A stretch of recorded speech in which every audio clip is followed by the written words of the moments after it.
ಯಾವ ಕೊರತೆ ಇಲ್ಲದವನಾಗಿ ಅದನ್ನು ಮಾಡಲಿಕ್ಕೆ ಅದನ್ನು ಶಕ್ತನಾಗಿದ್ದಾನೆ.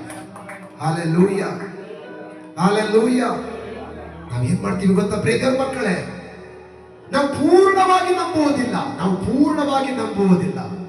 ಆದ್ರೆ ನಮ್ಮ ದೇವರು ಹೇಳುತ್ತಾ ಇದ್ದಾನೆ, ನಮ್ಮ ಕರ್ತನು ಹೇಳುತ್ತಾ ಇದ್ದಾನೆ, ನಾನು ನಿಮ್ಮನ್ನು ಕಳಿಸುವಾಗ ನಿಮಗೆ ಏನಾದರೂ ಕೊರತೆ ಆಯಿತೋ ಎಂದು ಕೇಳಲು ಅವರು ಏನು ಇಲ್ಲವೆಂದು ಉತ್ತರ ಕೊಟ್ಟರು. ಹಲ್ಲೆಲೂಯಾ. ಆ ದೇವರು ಯಾವ ರೀತಿಗೆ ಕಳಿಸಿದನೋ ಅವರು ಆ ರೀತಿಯಾಗಿ ಅವರು ದೇವರ ಶಬ್ದಕ್ಕೆ ಪೂರ್ಣರಾಗಿ ವಿಧೇಯರಾಗುತ್ತಾ ಇದ್ದಾರೆ.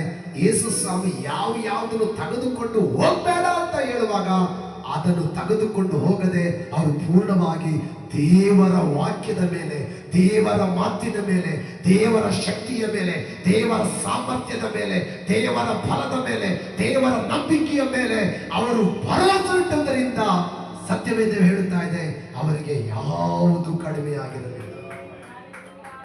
ಅವರಿಗೆ ಯಾವುದು ಕೊರತೆ ಆಗಿರಲಿಲ್ಲ ಅಂತೆ. ಆದ್ರೆ ನಮಗೆ ಇವತ್ತು ನಮ್ಮ ಜೀವನದಲ್ಲಿ ಇವತ್ತು ಕೊರತೆ, ನಮ್ಮ ಜೀವನದಲ್ಲಿ ಇವತ್ತು ನಮಗೆ ಸಾಲ, ನಮ್ಮ ಜೀವನದಲ್ಲಿ ಇವತ್ತು ನಮಗೆ ಚಿಂತೆ, ನಮ್ಮ ಜೀವನದಲ್ಲಿ ಸಮಸ್ಯೆಯ ಮೇಲೆ ಸಮಸ್ಯೆ, ತೊಂದರೆ ಮೇಲೆ ತೊಂದರೆ.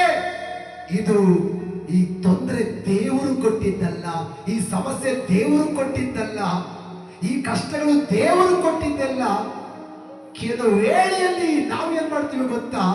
ದೇವರು ಹೇಳದ್ದನ್ನು, ದೇವರು ಏನು ಹೇಳಿದ್ದಾನೋ ಆ ಪ್ರಕಾರವಾಗಿ ನಾವು ಮಾಡದೆ, ಆ ಪ್ರಕಾರವಾಗಿ ನಾವು ಜೀವಿಸದೆ, ಆ ಪ್ರಕಾರವಾಗಿ ನಾವು ಇರದೆ ನಾವು ಏನ್ ಮಾಡ್ತೀವಿ ಗೊತ್ತಾ?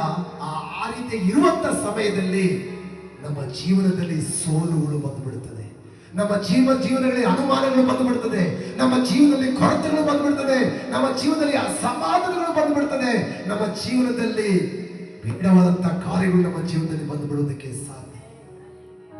ಪ್ರಿಯ ದೇವ ಮಗುವೆ, ನಾವು ಈ ವಾಕ್ಯದ ಮೂಲಕವಾಗಿ ನಾನು ತಿಳಿದುಕೊಳ್ಬೇಕಾದಂತ ಮುಖ್ಯವಾದ ವಿಷಯ ಏನಂದ್ರೆ, ನನ್ನ